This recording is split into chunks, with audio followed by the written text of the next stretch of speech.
Hey, what's up guys? I'm Theo Joe, and today I'm going to teach you an awesome trick that the cell companies definitely don't want you to know, and that is how you can trick your cell phone into giving you unlimited cell data no matter what carrier you're on, and it will also work on any cell phone that you might have, and it's so simple you probably won't even believe it until you try it yourself. In this video I'm going to explain what you need, how to do it, and why it works as well, so stay tuned, it's surprisingly easy. Now first, the most obvious question is how could this be possible? Most cell phone companies no longer offer unlimited data plans, and of course, they track how much data you're using. And this is true, but we can actually trick the service into thinking that you haven't used any data at all. You see, cell phone companies keep track of how much data you're using in the following way. Whenever you download a document, fetch emails, stream a video, anything like that, your cell phone downloads that file and then records how much data was used in that connection. After the download is completed, your cell phone sends a TCP data packet back to the cell trunk in the service containing information about how much data you just used for that file, which is called a file report. But knowing this, if we were able to somehow block the file report from being sent back to the cell company, it would look like to them that you didn't download any data at all, even though you did download that file successfully. Now, you may be thinking, how can we block just that file report without blocking everything else? Well, it turns out that that file report is actually sent from the phone on a separate frequency that's not used by anything else. So we just need to find something that will block that single frequency, which is possible, and that's exactly what I'm going to show you today. Now, to do all this and get the unlimited data, you're only going to need three things. First of all, your cell phone, of course. Next, your cell phone case. And finally, bear with me, yes, a roll of duct tape. I'll explain. It turns out that when properly placed and configured, duct tape has the exact properties required to absorb the frequency used by the file reports, which happens to be 9.01 kilohertz. Now, I'm going to explain all the science behind this, which might get pretty technical, so if you just want to get right into the tutorial, I totally understand. You can just skip ahead past all the technical stuff. So why don't we get into some of the fun science stuff? Now, based on several scientific studies that have been done on duct tape, specifically regarding the absorption patterns for electromagnetic frequencies, we know that in the one we're concerned about, duct tape has a transmission value of about 0.001. This measurement would have been done with a tool called a spectrophotometer, but basically all you need to know is that the duct tape is going to block 99.9% of the signal used by the phone to send the file report. We also know, based on several published tests and reports by Bill Gates himself while he was developing Windows, that most network parity systems require at least 70% of an original signal to reconstruct any missing parts. So if the duct tape is blocking 99.9% of it, there's no way that signal is going to get through. The reason this happens and that the duct tape is able to block the signal is that when the frequency is sent out by the phone and tries to pass through the duct tape, it induces a tiny electromagnetic field in the duct tape itself. Because duct tape is an insulator, this field is obviously going to be minuscule,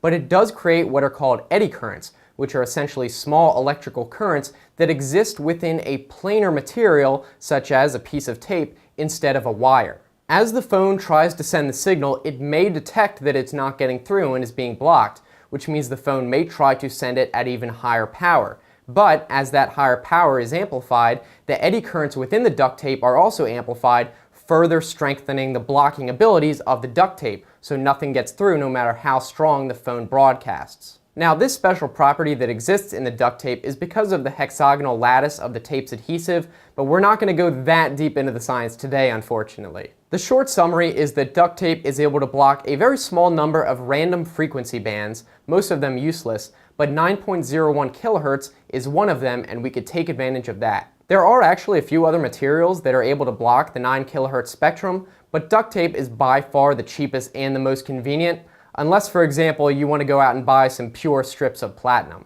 So by now you're probably ready to actually do this, and despite my long-winded explanations, it's actually very simple. So why don't we go over to the table and I'll show you what you have to do.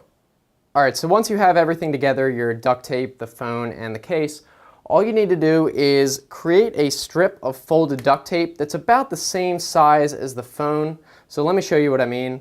Now, let me find the end of this. And scissors will always help. So take out a piece of duct tape, and we don't want it to be covering any of the cell phone camera or flash, and this is not going to go directly on the phone. we're actually going to fold it. So if we fold it about this long, that should be okay. So now you can see it's long enough to cover most of the phone, but it's not going to cover the flash or the camera. And we can actually just cut that right now and put it in the case to make sure.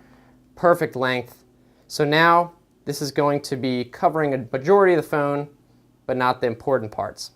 Now, this is all that's required. Depending on the thickness of your case and your phone, might be the only thing that's going to fit.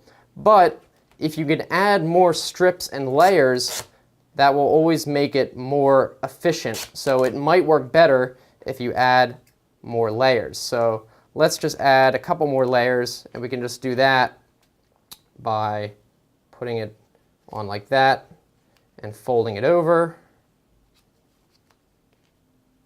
Just like that. So we have about five or four layers right there. And then all you have to do is stick that in the case so it's not covering up anything, and put the phone in there. And if it's too thick, you can use less layers, but that seems to fit okay. Well, it'll work for the purpose of this video.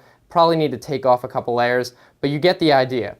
Either way, do not attach the tape and stick it right onto the phone. It'll just make a mess that's difficult to remove, and it's not necessary. So you always want to fold it, of course. And that's all you have to do. Okay, now after that, your cell phone is no longer sending file reports to your carrier, so they don't think you're actually using any data. Now, unfortunately, there's no way to tell if this worked until your next bill comes and you can see the data usage, so don't go downloading tons and tons of gigabytes until you're sure it's working. Also keep in mind, your cell phone in the settings may still show the actual amount of data you're using, but it won't count because it's not actually being sent to the carrier to be recorded. As you can see in my cell phone bill here, it shows that I used 0 gigabytes in the past month, so there was no charge, even though in reality I actually used quite a bit of data, as you can see here in my phone settings. Finally, the best part about this trick is it's not software based, so it cannot be patched by the cell companies. The cell phone file report frequency is determined at the time the phone is manufactured. So the only way the cell service companies could fix this is if the cell manufacturers were to change the frequency going forward. And because this is such a widely adopted standard, that's probably not going to happen anytime soon. So there you have it. You can now get unlimited cell data no matter what carrier or phone you're using, and I really hope you guys found this video helpful. Let us know down in the comment section maybe what carrier you have and whether it worked for you. And also, if you found this video helpful, be sure to give it a thumbs up so I know you liked it. If you guys want to keep watching, I've got some other videos on the right-hand side. I think you'll enjoy those. You can just click those or look in the description for the same link, like if you're on a phone. And if you want to subscribe, I make new videos at least 3 times a week, so I think it should be worth it. I'm looking forward to hearing from you guys either here on YouTube or on Twitter. So thanks for watching. I will see you next time. Have a good one.